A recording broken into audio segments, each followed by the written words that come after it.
What's up guys, ayan ay samahan nyo na naman ako dito sa bukid, dito sa ating panibagong araw, panibagong vlog na naman. Yan guys, bali kahit wala tayong nakuha kahapon ay ayan ay tinaan pa rin natin yung lambat ngayon.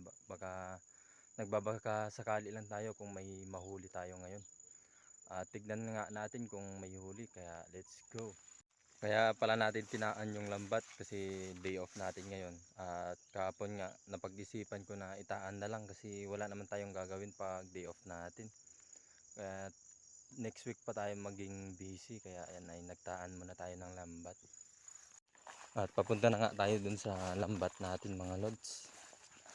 At nandito na nga tayo sa unahan ng ating lambat guys. Ayan, titignan natin kung may huli dito sa unahan bago natin tatanggalin. Ayun yung galon natin guys, yung pampalutang natin. Ayan. Tignan natin. Ayan, at hindi naman tayo masisero ngayon kasi may huli na dito sa unahan. Kaya tatanggalin lang muna natin. At ayan na nga mga lods yung nahuli natin ngayon. At hindi naman tayo na zero ngayon. Kasi nga may 4 na piraso tayong huli ngayon. At sa pagkaalam ko mga lods, ayan ay marami talagang isda dito. Kaso nga lang malalim to. Kaya di natin pwedeng itaan yung lambat dyan. Kasi baka mahirapan tayo. Ayun guys. Oh. Naglalaro sila dito. Ayun. Ayan. Ayun. Naglalaro sila dyan. Ayan. Malalim kasi yan mga lods, kaya hindi natin pwedeng itaan yung lambat dyan. Ayan. At ayan na nga yung huli natin mga lods.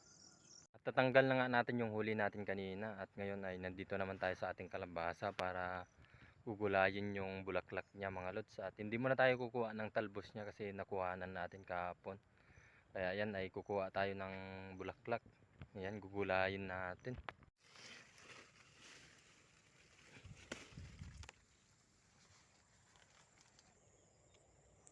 At itataklob muna natin pala to mga lods dahil nga may bunga dito na kailangan taklobin. Ayan. Ito yung pang taklob natin. At ito na nga. Ayan, ipapasok lang natin dyan sa babae na bunga. Ayan.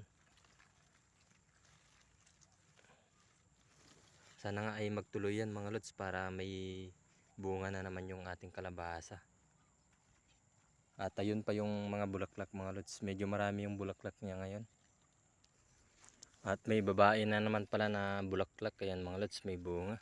Kaya tataklobin na naman natin para sigurado na magtutuloy. Ayan. At sana nga magtuloy yan mga lods. Ganyan lang yung pagtataklob natin. At ayan pa. Ayun pa yung iba guys. At ito yung tinakloban natin. Yan, medyo malaki na yung bunga niya. Ayan. Maganda kasi pag tinatakloban ay yan ay nagtutuloy yung bunga.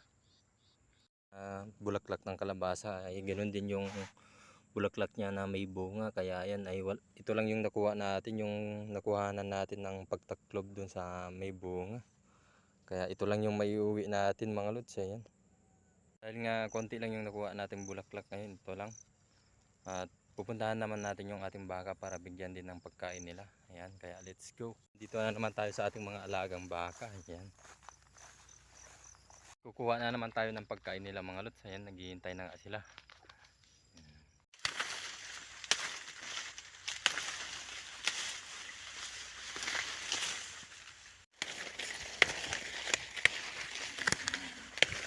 At ito na nga yung nakuha natin na pagkain ng ating baka. Ayan.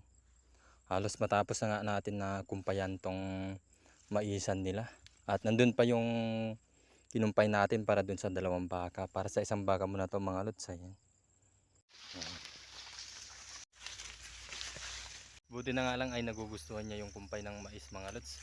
Siya lang kasi yung mabilis na magsawa sa kumpay ng mais. Kaya minsan ay kumukuha na lang tayo ng damo na ipapakain natin sa kanya. Pero yung dalawa na yun ay hindi sila nagsasawa sa kumpay ng mais. Kinakain pa nga nila yung kahoy niya. At ayan nga ay kukunin natin yung pagkain nila para makakain na rin sila. Kaya let's go guys. At ito naman yung para sa 2 baka natin mga lods. Ayan.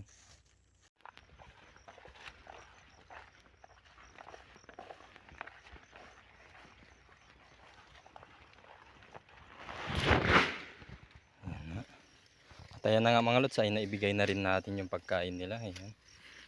At ayan nga mga lods, at natapos na naman tayo sa pagpapakain ng ating mga baka. Ayun, kumakain na nga sila. At maraming salamat na naman sa inyong panonood at saka sa inyong suporta. God bless po sa inyong lahat. Bye-bye!